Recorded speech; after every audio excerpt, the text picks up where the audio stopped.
Nous sommes dans le 4e arrondissement de Paris, sur un Paris-Plage. Nous allons sonder des personnes pour savoir si la France et ses habitants se sont adaptés au changement climatique.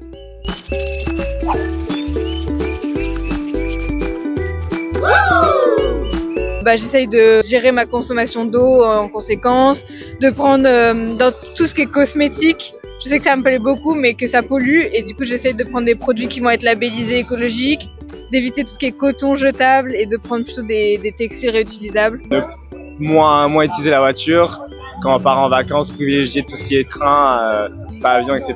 Et peut-être se déplacer en vélo pour aller au travail, quoi.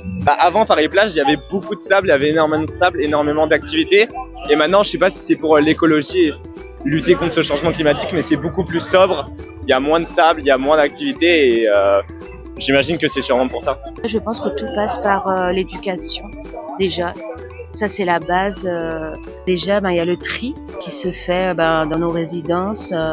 Donc déjà, bien séparer en fait ce qui est verre, ce qui est carton, plastique.